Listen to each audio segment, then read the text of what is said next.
Welcome to Horsin Around, a Henderson Silver Knights podcast, a new addition, we hope, to your Silver Knights media diet this season. Each and every week, we plan to sit down with some of your favorite Silver Knights players and give you a front row seat to who they are both on and off the ice and talk about the success and the progress the Silver Knights make each week this season. We also plan to have guests from around the AHL and NHL world to break down all the storylines that are important to you.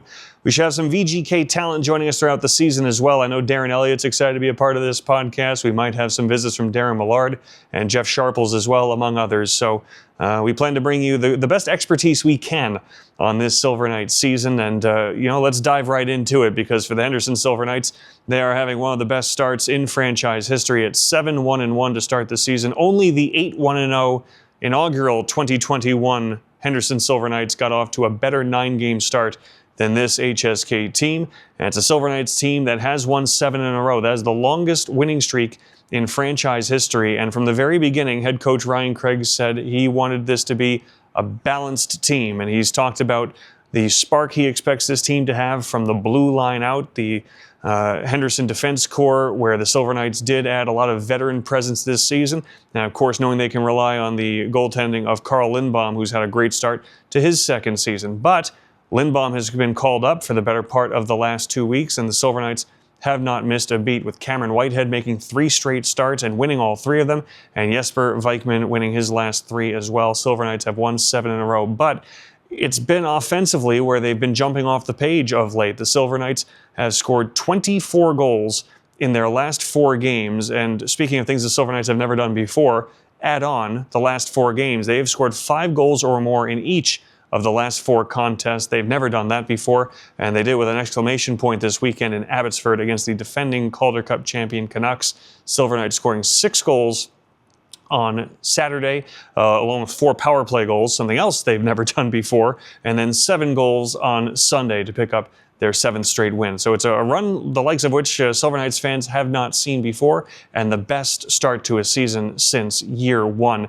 And Ryan Craig is getting that balance. He's getting the veteran contributions. He's getting the rookie contributions. Tuomas Joronen and Jackson Hallam off to phenomenal starts to their AHL careers. We'll go into all of that, and we'll get some perspective as the program goes along from our guests. In our next segment, we're going to have Silver Knights captain Jaycob Megna talking about his career and his personal accomplishments, as well as what he expects the job to be of being the captain of the Henderson Silver Knights. And AHL insider Patrick Williams will join us in our final segment to give us a bit of a third-party, zoomed-out perspective of what this HSK start looks like to the rest of the league. But right now, Ryan Craig is getting what he wants.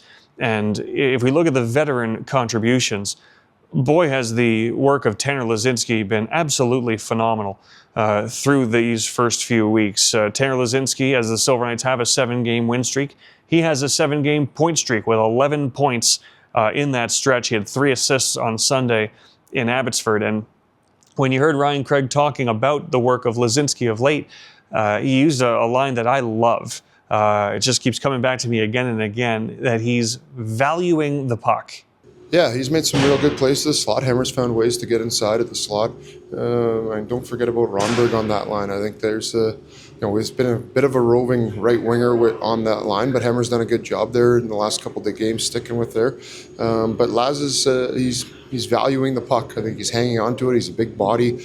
We expect to hang on to pucks. He's hard to get the pucks off of, and then he can be heavy when he has it.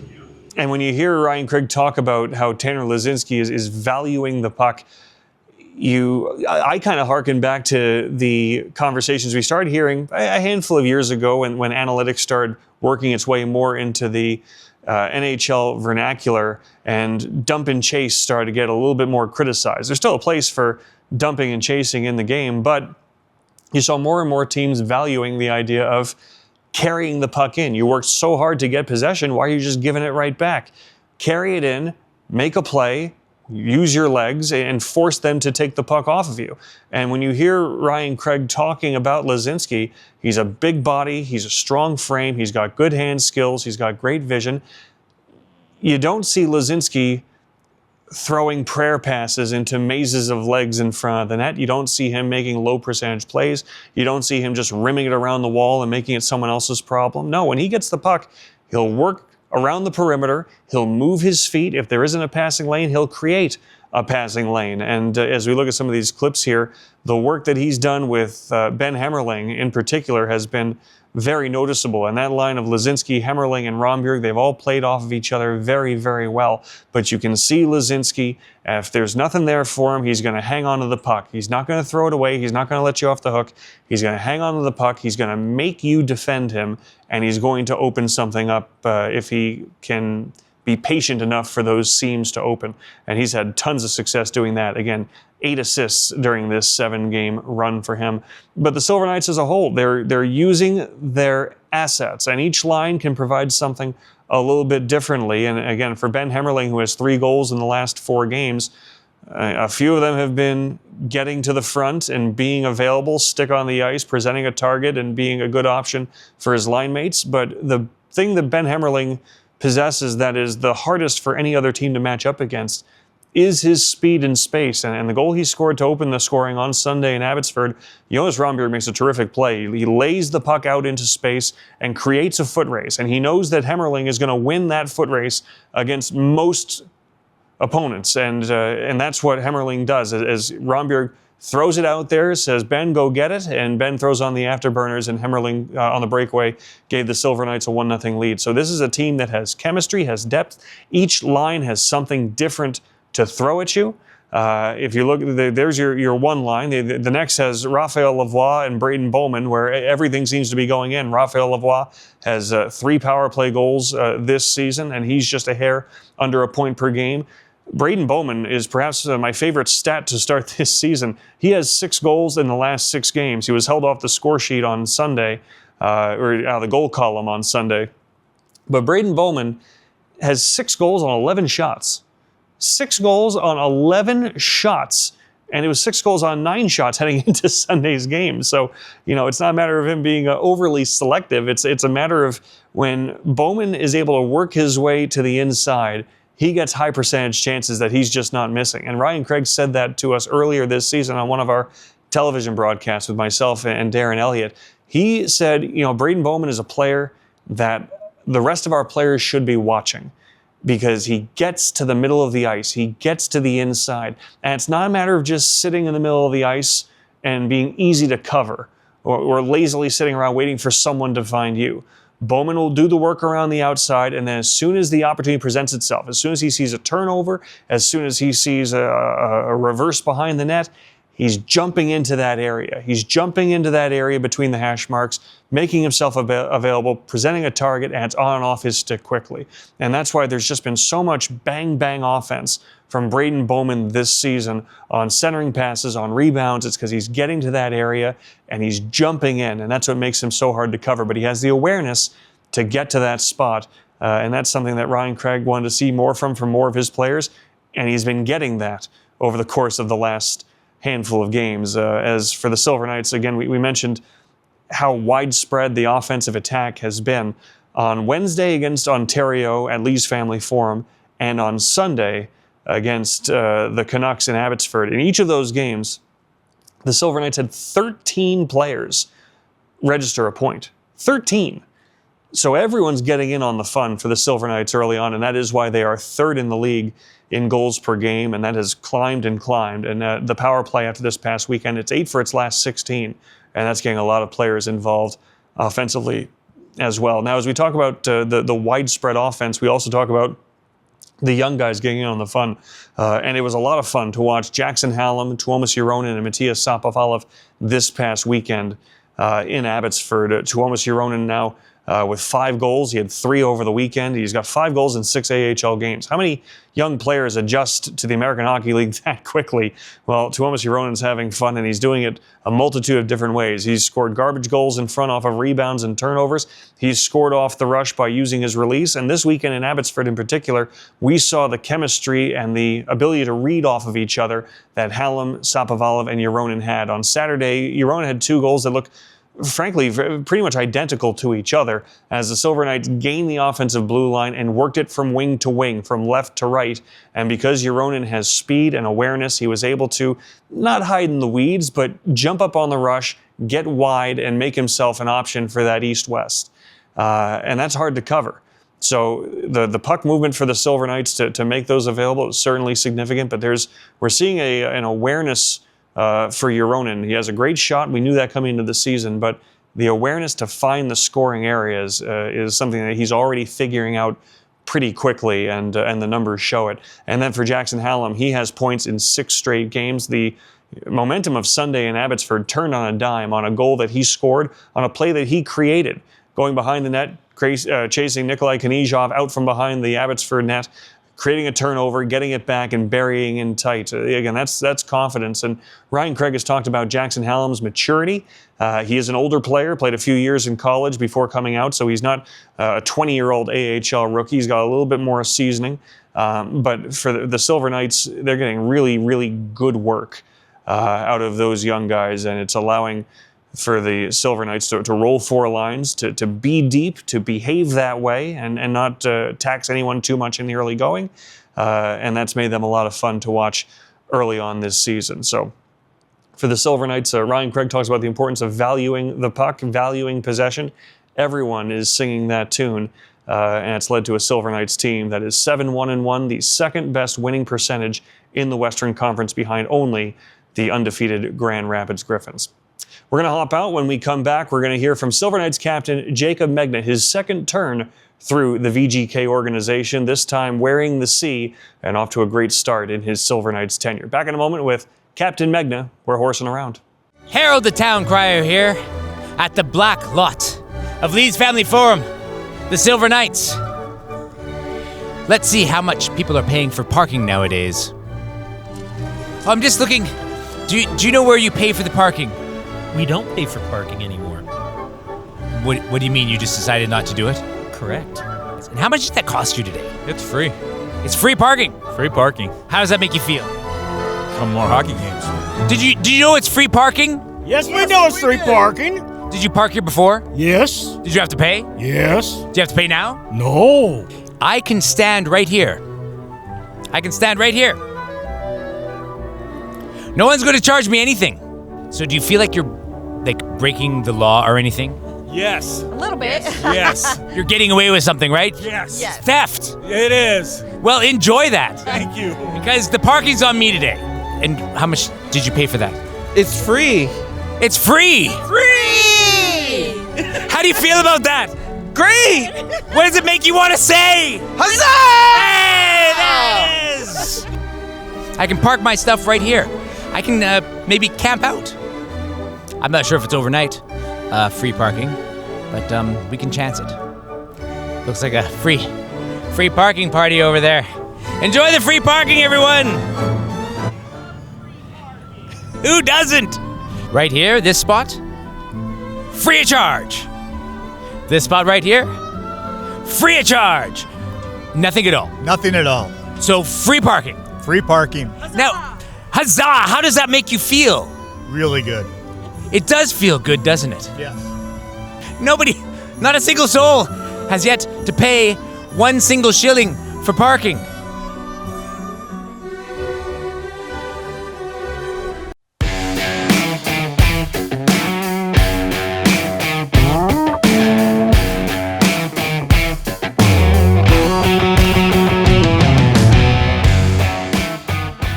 We're joined by Silver Knights captain Jaycob Megna. We're horsing around. Jaycob, welcome to Henderson and the Silver Knights. And for you guys, it's been a pretty good start, hasn't it? Yeah, you know what? It's been a good couple weeks and something we're just trying to build daily and get going here. What can you attribute this start to? Because for Silver Knights fans, they haven't seen many starts like this these last few years. You know what? I think it just speaks to the group committing to play the right way from the start. I thought, our first weekend was a little shaky, but the improvement from that weekend on has been pretty rapid, and I think just buying into the system and playing the right way has helped us kind of overcome some challenges, and it seems like right now everything's going in the net, which also helps. Now, we've got a lot to cover, and we'll talk family, we'll talk career, but first of all, you are the captain of the Silver Knights, the 5th captain in team history. A little unique, you were named captain and called up to the VGK right after, but then when you came back, your first game with the C on your sweater, you were a +5, so it seems like, of course, this is a job you've done before, comes very naturally to you, but it seems like it's a pretty natural fit here too. Yeah, you know what? It's been good so far. Something I've obviously done before, but it's something that I take a lot of pride in, and it was definitely a big honor, and I'm appreciative of it, and something I take seriously. There are many different ways to be a captain, whether it's leading by example or big voice in the room. How do you do it? I think it's a little bit of both, and I think it depends also on the team you have. For one, I like to think that the way that I work on and off the ice kind of can set an example for guys, and then I'm also I'm pretty talkative on the bench during games and in practices and stuff like that to try to just help guys along or keep guys focused in on what we're doing. So I think it's a balance of both and kind of knowing when to do a little bit more of one or a little bit less of the other. I was talking to Dylan Coughlin at the start of the year, of course, a teammate of yours during the Chicago Wolves days when you were both last in this VGK organization. He told me that he jokingly said to you in training camp, "Are you ready to be captain here?" I know it's not something that you expect, but it's something you've done before in multiple organizations. I imagine there's something about your personality, the way you go about your business, that it's a skill set you can contribute when you go somewhere new. Yeah, I'm fortunate to have had worn a letter in quite a few stops, so it's not something I expect everywhere I go, but it's something I think has been a good fit for me, and just kind of with my game and the way my career's gone, it's something that I take a lot of pride in, and it's something that seemed to just kind of follow me where I go, and it's something that, like I said before, I appreciate it, and it's something that I take a lot of pride in. I was kind of wondering, and we're going to talk wide-ranging family, but your brother is Jason Megna. He's also had a terrific career with NHL and AHL service time. He's the captain of the Colorado Eagles. First of all, your parents must be very proud. They've got two captains in the American Hockey League in the family, but do you ever call each other? Do you ever say, I got a guy in the locker room who's just having a hard time getting through to? How would you go about that? Is there we lean on each other for a lot of different things. Normally I'm calling him to give him a hard time about something he's doing or not doing, and we kind of keep the hockey stuff with each other, and kind of, I would say, he's got plenty going on over there, and there's some guys that have played with both of us, so there's always some connections, but if there was ever anything like that where we're having an issue, I'm sure it's more so, how do you like this guy? I played with this guy, how's that guy doing? But no, we keep things pretty light, and we're talking all the time. So let's talk about the here and now in this team. Again, off to a terrific start. You mentioned the scoring. So you guys are in the top 5 in goals per game. You're in the top 5 in goals against per game. You're doing it balanced on both ends. But the offensive late has been tremendous, and it feels like everyone's involved. Yeah, it's been nice to see up and down the lineup. I don't know how many guys have scored or contributed, but it seems like every night it's a different guy scoring a big goal. And I think for us in the locker room, we've more so focused on the defensive side, and I think that's kind of been what's led to our start despite having all the goals. I think we've had great goaltending, and I think we've committed to just a style of play in all 3 zones that's been conducive to not giving up a lot of chances. And I think we've put a lot of pressure on teams where it seems like by the second half of the game, we're starting to just pile on chances, and we've been able to finish because I think just the relentlessness that we've played with and just the style has kind of overwhelmed teams at times. And that's got to take a lot of pressure off young guys too, because it's a young group. There's veteran presence, but it is a young group. But when you guys are playing so structured in your own end, when you're not giving up a lot, it probably takes a lot of heat off of some of the young guys up front that, even though they are producing, they can kind of, it's not on them to win a game 6-5. Yeah, you know what, and I think if we do give up a goal, I think we've got the confidence that we can come back.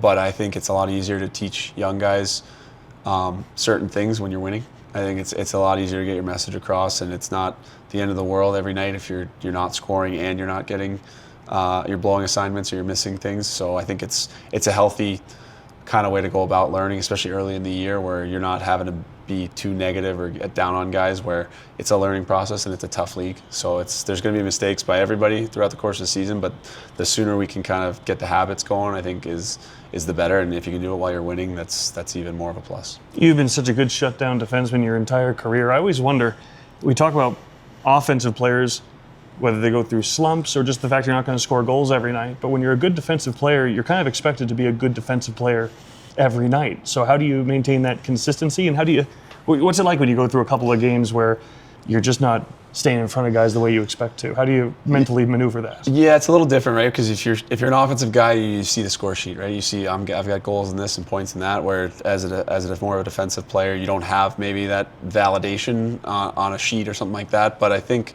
you know what? It's something that is a big issue for guys, or maybe a hard thing to do when you turn pro, is to be that consistent. And I think that's something that I've always worked on and continue to work on. And it's not so much the results, it's being in the right spots. And whether you're watching your game and you're going, well, I did this right and this right, he still scored, or they still got a chance. Sometimes you got to live with it. There's good players on the other team, and they're trying to score, right? So they're getting paid sometimes, to beat you. exactly. Yeah. So sometimes things might not go your way, but you had a really solid game, or and sometimes you get away with something when you didn't get scored on that night, but you probably should have. So there's ebbs and flows, and some nights feel better than others. But I think just kind of bringing that same attitude and work ethic, majority of the time things will go your way. You've been a part of a lot of good teams in the American Hockey League, some great teams in the American Hockey League last year. We'll talk about what you accomplished with the Florida Panthers, but the Charlotte Checkers went to a Calder Cup final as well.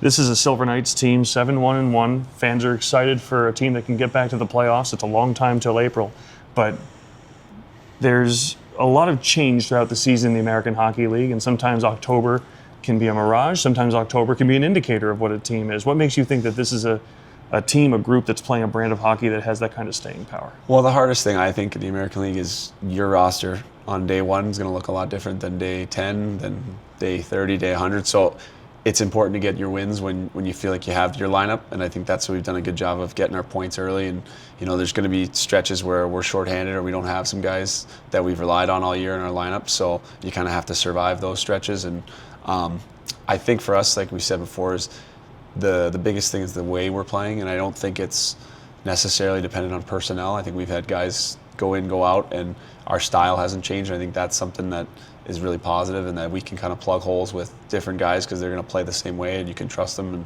And we're working as a unit of 5, which is really important. You mentioned this is your second turn through the VGK organization. You were with the Chicago Wolves a handful of years back. What brought you back this summer that this was a good fit for you guys again? You know what? I think I'm at a different stage in my career. I hadn't had much NHL experience when I first signed with Vegas, and I think I'm a different player now. And it was an exciting opportunity to come back here and have 2 years, and the opportunity at the NHL level is always something that's my goal. I want to play in the NHL, and then also, if I'm not in the NHL, this seemed like a really good place for. To continue to develop, to continue to play and get better. And, it's something that we've looked forward to, and we're happy to be here. And you were the first D-man called up by the VGK this season. You went on that road trip out east, which was nice for you, having a chance to go back out east again early in the season. What did you gain from that time on the road with the VGK, interacting with the coaching staff? What was good about that trip? You know what, I think it's just important from the standpoint of, like you said, I've been in the organization before, but there's not many people that are still here that were in that organization. So just the familiarity with the coaches, with guys on the team, just getting to know people and get more comfortable. So hopefully, I do get another opportunity up there and I get to play some games, and just that familiarity can only help. And the quicker you can kind of get comfortable, the more you can focus on the hockey aspect. Well, let's talk again, staying out east, staying in Florida. You were born in Florida, and last year you were a member of a Florida Panthers team that won a Stanley Cup.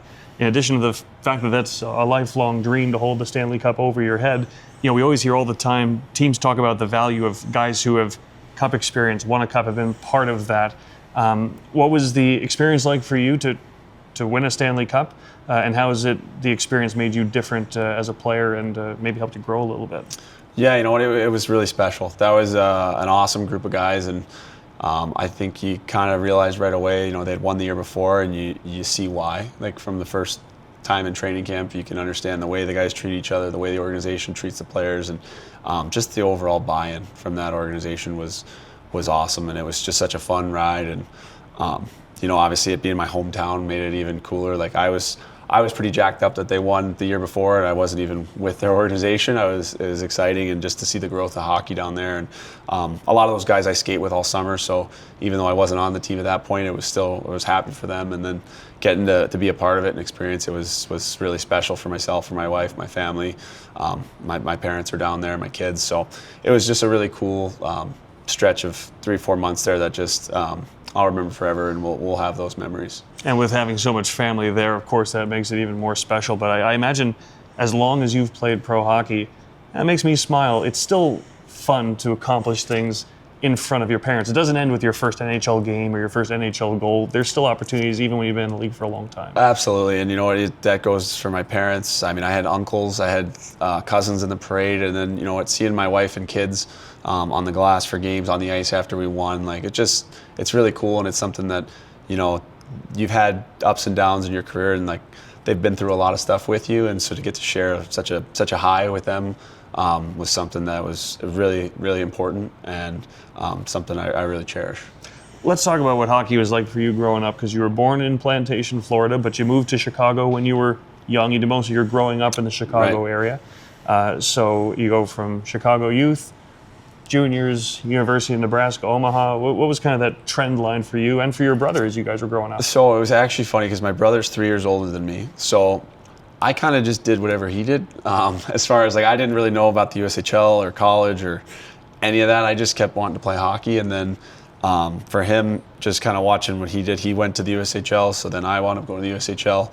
And, you know, we actually came into Omaha as freshmen together. And I think once I got to junior, it was just get a college scholarship. And, you know, from there, like that, anything after that wasn't really a thought. And then, you know, I played my first year of college with him, and he turned pro right after that. So that was like, okay, so now that's something that I might be able to do. And then 3 years after that, I turned pro, and I've kind of just followed his progression. It's been nice to have somebody that's kind of gone through it. And yeah, I've had to go through my own stuff, and we both have throughout our careers.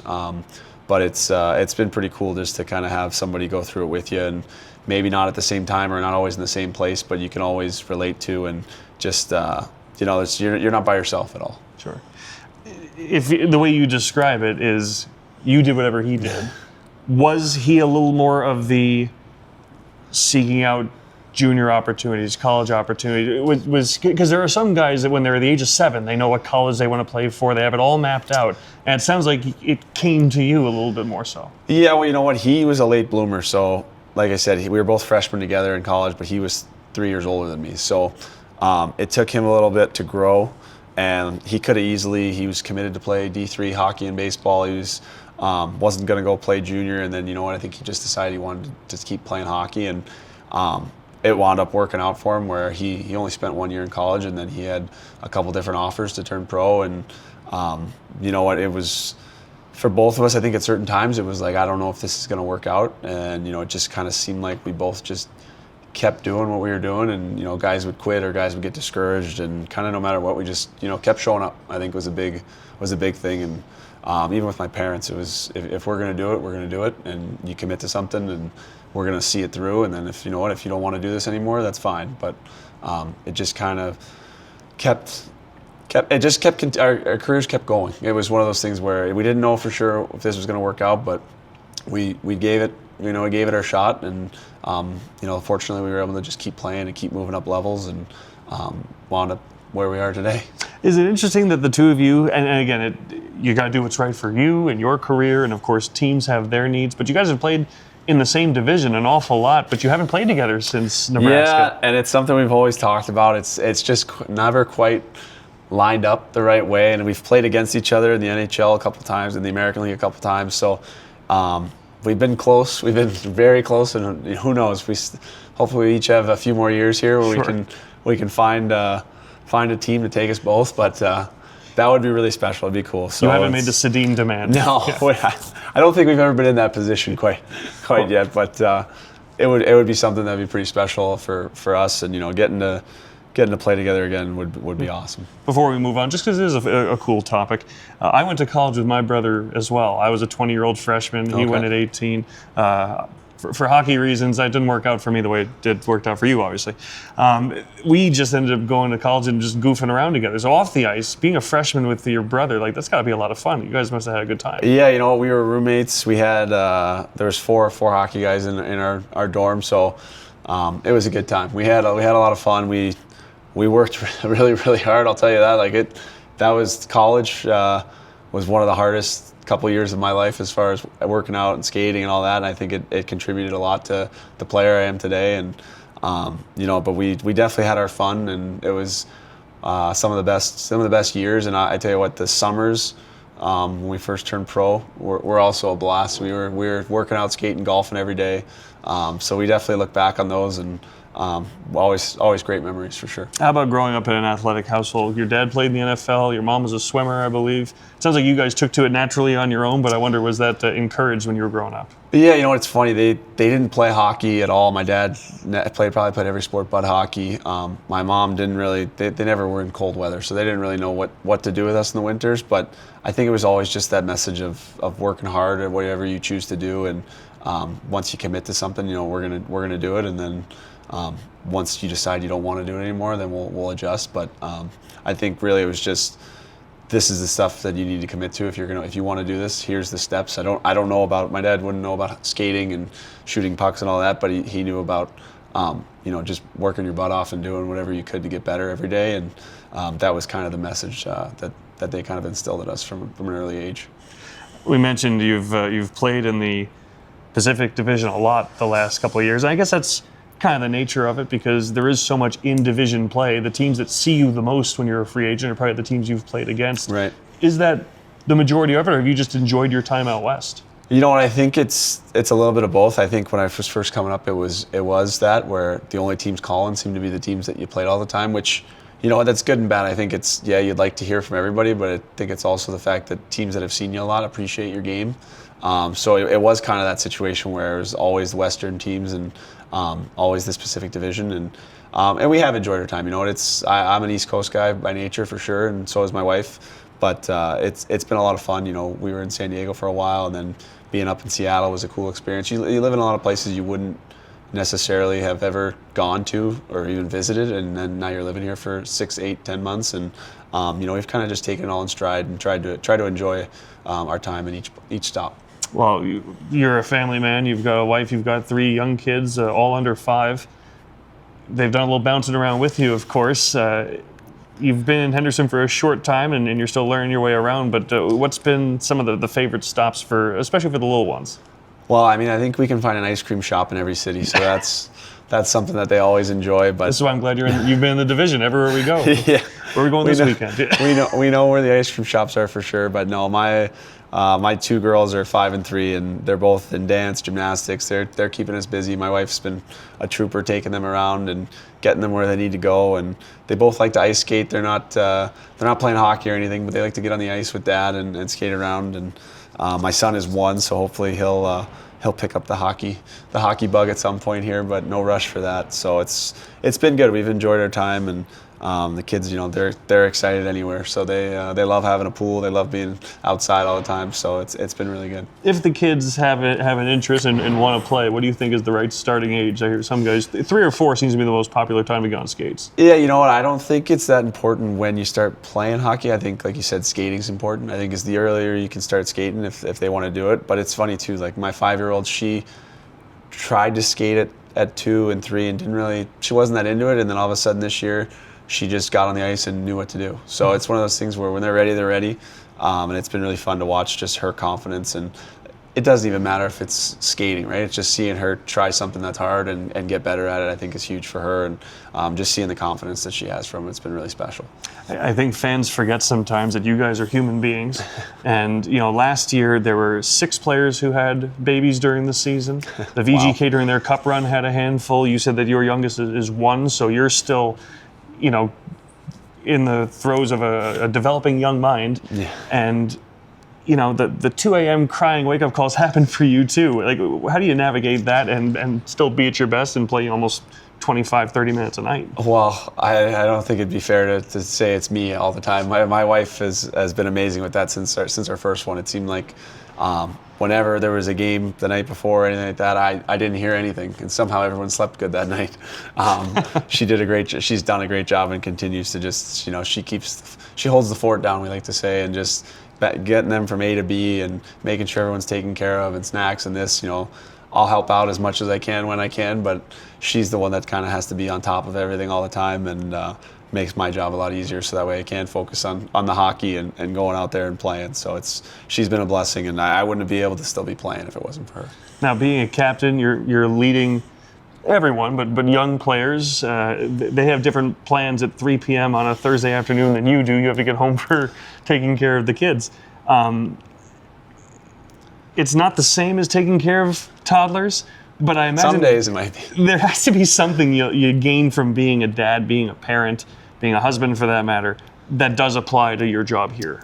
Yeah, I think it just gives you perspective. And then even from my 3 kids, they're all so different, right? Like, and they shouldn't be. They got the same 2 parents. Like, they should be the same, and they're so different. So I think even in hockey, it's true, right? Every guy's career is different. Every guy's come from a different background, and they've been taught different things and had a different path. And I think that's something you can always be cognizant of. And I think it kind of impacts the way you treat each guy. I don't think you can treat anybody the same. I think everybody's got to be treated a little differently, and just trying to figure that out. And what motivates guys, what guys care about, I think has been it's been helpful having kids and having that perspective. And when you especially going from team to team sometimes, and you learn different things, and it's definitely been a positive.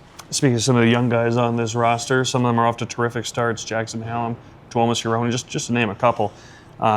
Any that have really impressed you with how quickly they've taken to the job here in these first couple of weeks? I think both those guys you mentioned, it's not a surprise just based on seeing them in camp. And both of them, they work really hard and they play hard. You can see they've got a little bit of an edge to their game, and they want to play. And the best thing you can say for a young guy is that he wants to be here and he wants to earn his job. And both those guys, I think they've both been in and out of the lineup the first couple weeks, and it wasn't a guarantee they were going to play every night. And the way they've been playing the last 5-6 games, they can't come out. They've been playing so well. And there's going to be ups and downs. It's a long season. Guys haven't played the 72-game schedule, right, that are coming from Europe or college. But it's been really, really impressive to see those two. And, even a kid like Trevor Connolly, who finally got out in practice today, I've been working out with him since August. Obviously, he had a tough injury, but you can see he wants to be out here, and he's been working really hard. And I think that's important when you got guys that are fighting to get in the lineup, that want to be here, that want to play and get better. I think it kind of raises the level of everybody out there.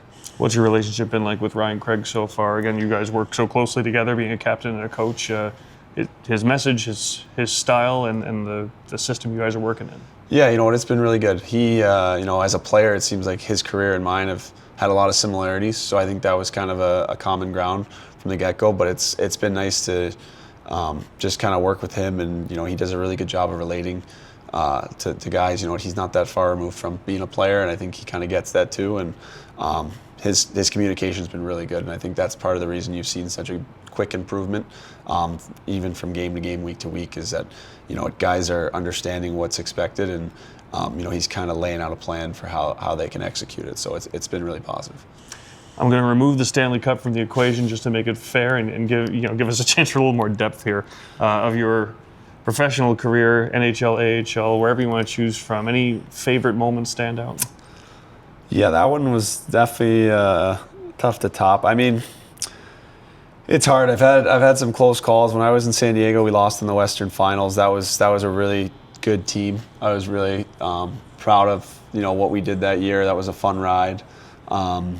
Last year in Charlotte was another team that I thought we really could have won, and it was tough not being able to help those guys in the playoffs. My first goal was really special, having my wife there, and it was really cool. But even, my first game was awesome. My parents were able to come. My wife was there. I think her mom actually happened to be there too, because they were just happened to be in town. But it was just really cool. I got to play against the Blackhawks, my hometown team, and just kind of a culmination of a lot of hard work. And it's one of those things they say, you'll score another goal, you have another assist, you play another game, and you only get one first game. And that's something that game's kind of always stuck with me for sure. I'm trying to remember how long the rookie lap has been around. Did you have one? Oh yeah, we had one. It seems like it's dropping to other leagues too. Guys are doing them in all sorts. There was a junior team. I think they had like 16 guys do a rookie lap before the first game. But we had. Which, if everyone does it, no one did it. Yeah, right? Exactly. So no, it was around for sure. I remember being very nervous, but I didn't fall or anything. I got through it and got onto the game. Any particularly good artifacts you've picked up through the years, like the first goal puck? I'm sure you have. Maybe mom has it. Yeah, my parents have a lot of jerseys, a lot of stuff like that. You know what? Another special one was when I got to play for Team USA. I have the Team USA jersey for World Championships. That was really special. That's the only time I've ever gotten to represent my country playing hockey, and that was definitely a really cool experience. Expected when you got that call? No, you know what? I never played growing up. I was never on the U18 or NTDP or World Juniors, so I didn't know if I'd ever really have a chance at that. So it was something that just kind of it worked out, and I didn't have a very advanced notice, but it was something like my wife was 9 months pregnant, and we were just like, you can't say no to this. Like, we got to go. So it was really special, and definitely a great memory. Jaycob, appreciate you sitting down with us. Congratulations on wearing the C again in your career here in Henderson, and good luck this season. Looking forward to watching. Thank you. Thanks for having me. We'll be back in a bit.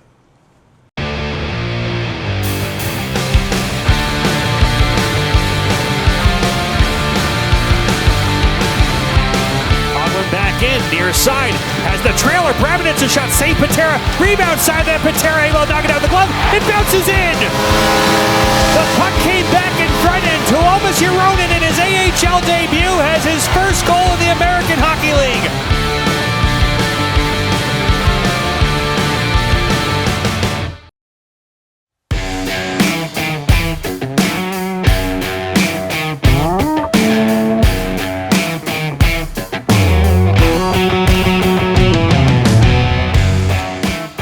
Back on Horsin Around, it was great catching up with Silver Knights captain Jaycob Megna. And now for an outside perspective on the start of the season for the Henderson Silver Knights, we're joined by AHL insider Mr. Patrick Williams. You can find his work on Flow Hockey and on the AHL.com website. Patrick, thanks so much for taking a few moments with us. We love doing this at the start of every year.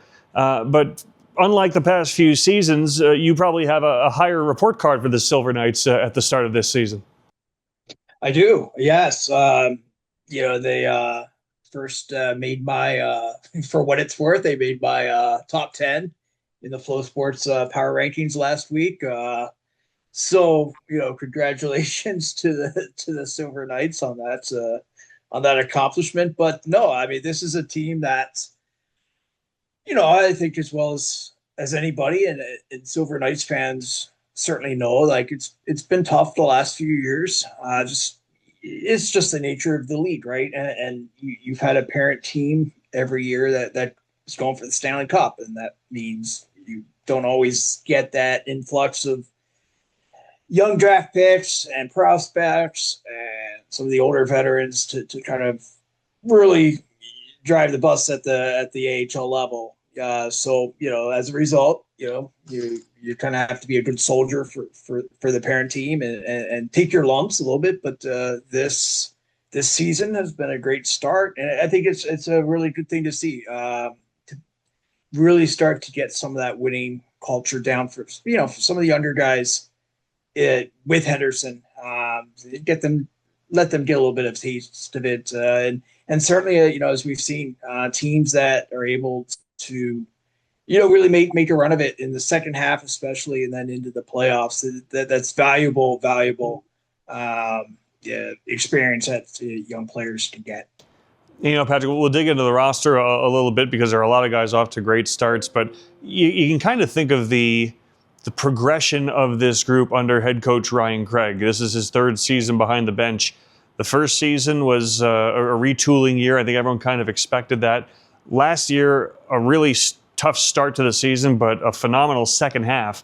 And now they've picked up the way that they have. Again, there's some different personnel mixed into that timeline, but it does kind of show a steady growth of the message getting across and the growth of the guys who have been here over that stretch.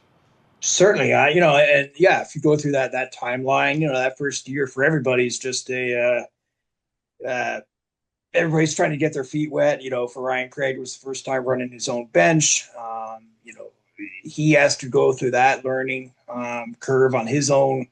At the same time, you're bringing players in, you're trying to get some sort of culture established. That takes time. Last year, obviously, with the tough start, that just really puts a team behind early, right? And it's November and you're already starting to try to fight for your season, dig out of that hole. It's a tough way to go. And then obviously the second half, you started to see some of the players move out and deals. So yeah, this is the way you want to, if you're trying to draw it up, how you really want it to go. You want to get some of that early confidence, especially when you're trying to work in some younger players into the lineup. even just into pro hockey period, for them to be able to get this early confidence is huge. And certainly, especially too, when you look at Carl Lindbaum having gone up. So, you kind of had that curveball thrown at you early, and you were able to handle it, and goaltending's been able to hold up. And so you just have a kind of that early momentum, and it's that snowball effect as the season starts to move along. Patrick, we talked to Jaycob Megna earlier on this program, and it's great to have you on right after him. But Jaycob Megna is a guy who's done, a good amount of winning everywhere he's been and where he's worn the letter. And, it's hard to be good in the American Hockey League if your veterans aren't playing well and ready to go. And among the newcomers for the Silver Knights this season, Megna, Coughlin, it feels like that veteran mix is something that they got right. Yeah, and what I liked what they did was the summers. If you're going to tackle one area, is get that blue line, really solid. Like right across the board there. Megna, Davies, Coughlin, Lucas Johansson's sticking around. That's a nice, really experienced top four. That can get you through some of those early October, November games when some of your younger guys are still trying to get adjusted. The worst thing you can have, I think, in this league is every time a young player makes a mistake, the puck ends in your own net, right? Like, it just crushes young players' confidence. And so even if they make the same mistake and it doesn't end up in their net, so there's not that necessarily that huge cost to be paid. I think just helps their confidence level, not to have that early pressure on them. And that's what having a good blue line can do. And then, as we said in net, like they've been very solid there as well. So, it's like anything, right? Like build to the extent that you can build an American League team, in terms of the roster, if you can build out from, the net out to the blue line on, you're going to probably be in pretty good shape. When you look at this Silver Knights start, they've won 7 in a row. That's a franchise record. I'm not sure how many people had that penciled in at the start of the year, but I would say even the most optimistic Silver Knights fan didn't have penciled in what we've seen over these last 2 weeks, which is they've scored, I want to say it's 24 goals now in the last 4 games. Now, Abbotsford's a little banged up, and the Silver Knights certainly took advantage of that, but that's a stretch against 3 different opponents. This is a team that's scoring goals and getting everybody involved in it. Yeah, certainly. You got to pounce on teams when you can, right? And like you said, Abbotsford, you've had them 4 times in the first 9 games here. So, they're going through kind of that post-Calder Cup effect of having lost a lot of players to promotions and going elsewhere. So you jump on them and you put up 13 goals over this weekend. That can certainly get the confidence going for a lot of young players. But, even, beyond that, right? You can look at Abbotsford, okay, say sure, okay, we beat up on kind of an opponent that's going through some troubles. But, the games before that, 5 goals against San Diego, 6 against Ontario, Phoenix Copley, a solid goaltender, and you put 6 past him. So, I think, there's a lot to like early on and getting some of that confidence and frankly banking points early, right? Where maybe the rest of the league, the rest of the division, they're not quite where they're going to be later on. But if you can get those points in the bank now, even if they do kind of catch up to you, you already had that leg up. And we saw the opposite of that last year where, when you don't get those points, then December, January roll around and you're already chasing every game, and every game becomes not do or die, but just highly critical. It's a tough way to play for 3-4 months at a stretch. Patrick, the way I always phrase it is you can't make the playoffs in October, but you can miss them, and that's a risk. And you bring up a very good point because Jaycob Megna brought this up in our earlier discussion is you're not going to have your lineup all year long. There's going to be injuries. There's going to be call-ups. Another team's injuries are going to impact your roster. So he says, when you're at full strength, when you got your guys, get those points when you can. But it's another interesting thing because how often do we see, Patrick, that the team is that's a wagon in October It does not look like that in January, and vice versa. It's such a long season, especially in the American Hockey League, because there are so many variables that you have to tackle. Oh, all constantly. I mean, like it's funny. Like I was talking with somebody the other day. Like Providence has been off to a great start. Usually they get off to kind of a so-so start, and then November, December roll around, and they rattle off like a 7 or 8 game winning streak and kind of go on their way. So this is a little bit earlier for them. Vice versa, you look at Abbotsford last year, I think it was January 4th, they were 14-15, 1-1. And they had gone to Laval, and they just gotten blown out, and they had a closed door meeting, players meeting, kind of like everybody had that, right? What are we doing with this season, right? And they proceeded to, from that point forward, between the second half and the playoffs, win 46, I think it was 46 out of their next 60 games, right? So, a team that was not even 500 all of a sudden just went on a total roll. And that's where this league, I mean, between call-ups, injuries, all the other things, both on your team and the parent team, and then also just players, like, you've seen players, what they are in October and what they are in April can be two very different things. And players start to figure things out. And, then you always get some of those in-season moves where either you lose players to the trade deadline, or a player goes overseas, or a player comes back from overseas. So that's what keeps this league interesting, right? Like it really is. Every summer you hit a reset button, and kind of everything is back to zero. It's not like the NHL where things more or less kind of roll over from one season to the next. Like in this league, I mean, look at Abbotsford. I mean, they win the Calder Cup in June, and now they're dealing with a 7-game losing streak. So, like, this league will, it's a fool's errand, I think, to try to just when you think you know everything, you have it all figured out. This league will throw you curveball after curveball. So, I think Megna's right, though. Like, get your points while you can, because eventually at some points, it's harder times will be upon you, and that's where you can really rely on this little bit of a cushion that you build up right now. Patrick, I think one of the most fascinating players coming into this season for the Silver Knights, a little bit of an in-betweener, is Lucas Cormier. He's not a kid anymore, nor is he old. It's his 4th pro season, and he missed practically, for all intents and purposes, he missed last year as he was recovering from injury.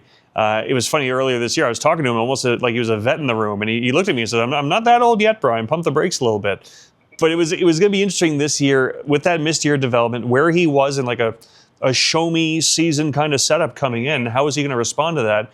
And thus far, he's just a hair under a point per game player. It's been a phenomenal start for Lucas Cormier.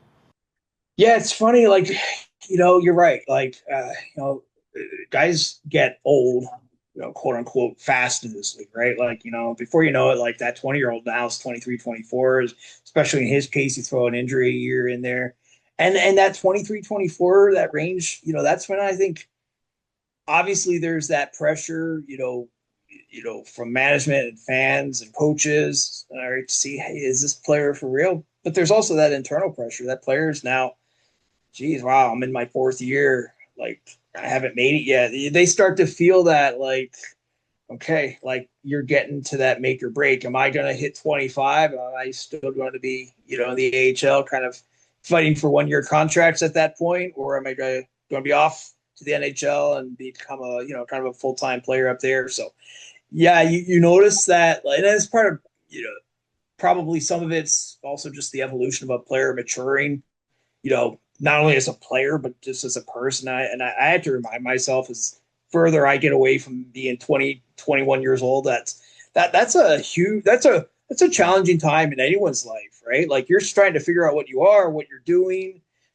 what works for you, what doesn't. And for a player, like, they're also trying to succeed, at the pro level. So there's just a lot kind of coming at young players.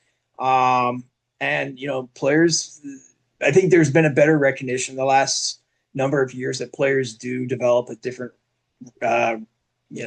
rates and at their own pace. And it can be tough to have that patience, but you really do have to commit to that patience from a development perspective, because it's when you try to force things, that's when teams and players really get into trouble with their timeline. So I think for a guy like Cormier, this start's encouraging, and it's sort of similar to like you said about the playoffs. Like you don't make in October, but you can certainly miss. Like for a young player, like if you're not careful, like it can really, your career can get away from you very quickly, right? And before you know it, you're in your mid-20s, and all of a sudden now you're maybe starting to bump into the veteran rule. We saw a lot of guys this summer have to deal with that. Before you know it, you're going overseas, trying to chase contracts that way. So it's a real kind of delicate time in a player's career to be in that 23, 24 range, where you haven't made it yet, but you still certainly are on the radar. But the clock is starting to tick on you a little bit. Patrick, we can't talk about the scoring rate for the Silver Knights to start this season without talking about Tanner Lazinski and Raphael Lavoie. And I think sometimes when you're a fan of a team, you say, okay, here are the players who are returning. You want to pencil them in for the same production you got last year. And then you look for the newcomers to provide the change, the boost, the augmentation. For the Silver Knights, they got great years out of Tanner Lazinski and Raphael Lavoie last year, but it took Lavoie a little while to get going once he got to Vegas full time. And Tanner Lazinski battled injuries up and down. Now, we'll see where things go, but so far, for both of those players, the Silver Knights are getting a better version than what they got last year.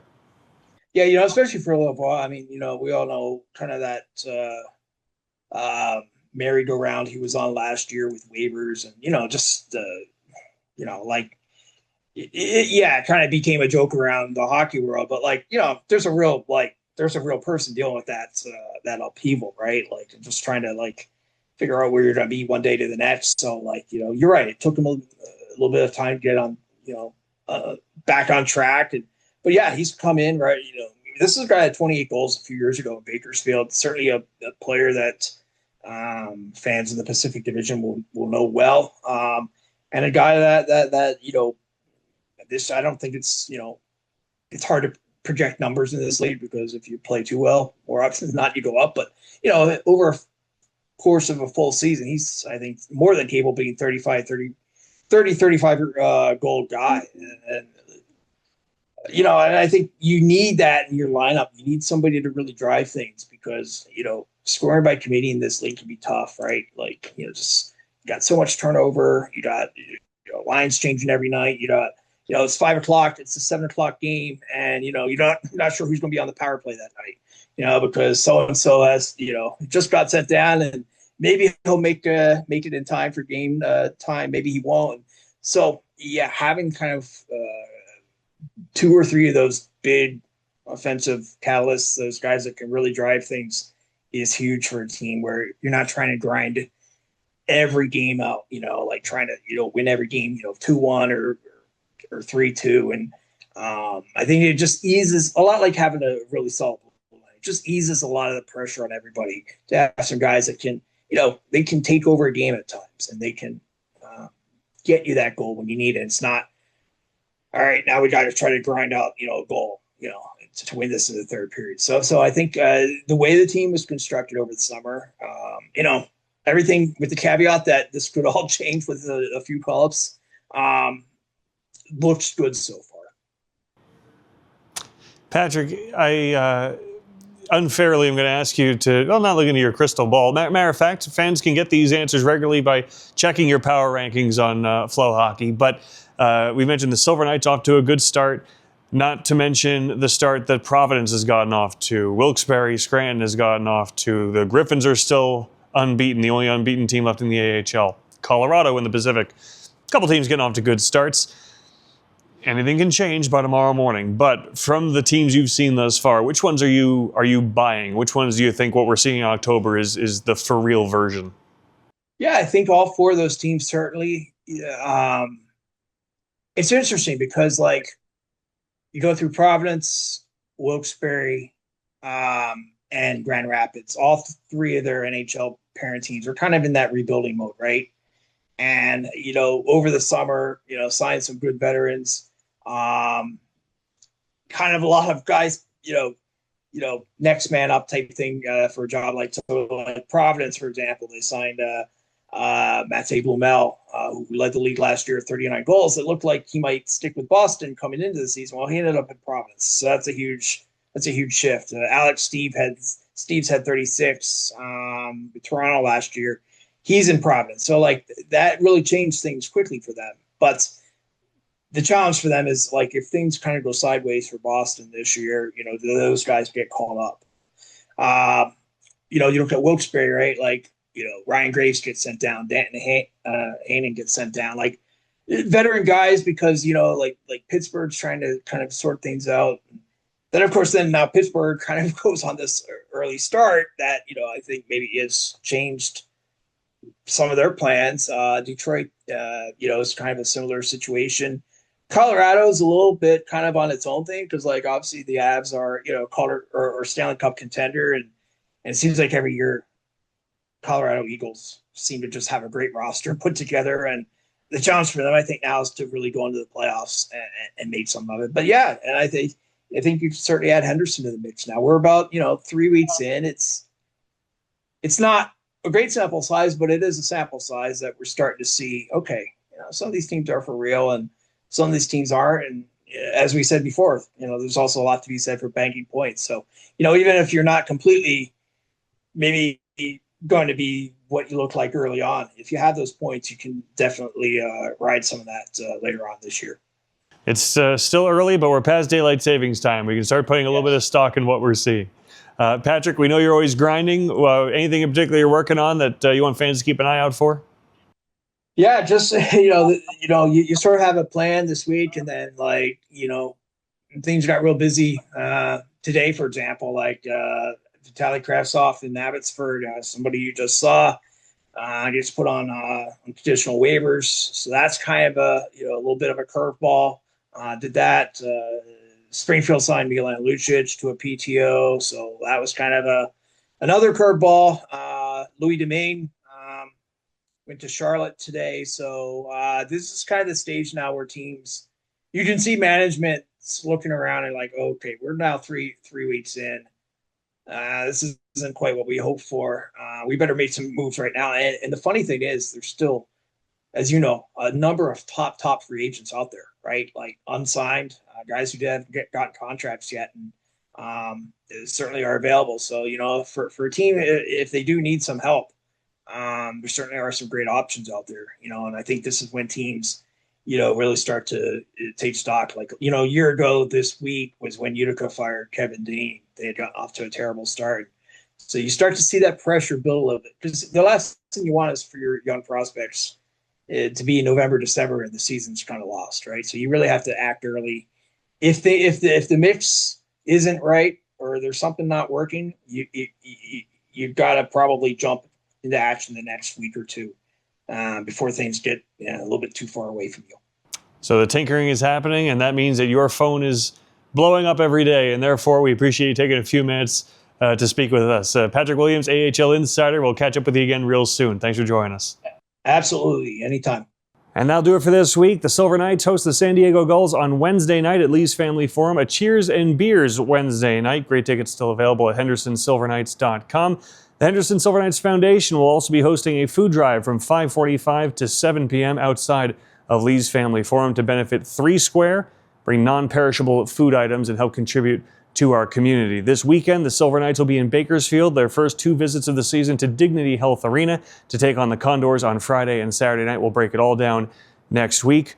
Special thanks to Silver Knights captain Jaycob Megna and AHL insider Patrick Williams for joining us on our first podcast. We hope you'll join us next week and all season long, because we'll be here, horsing around.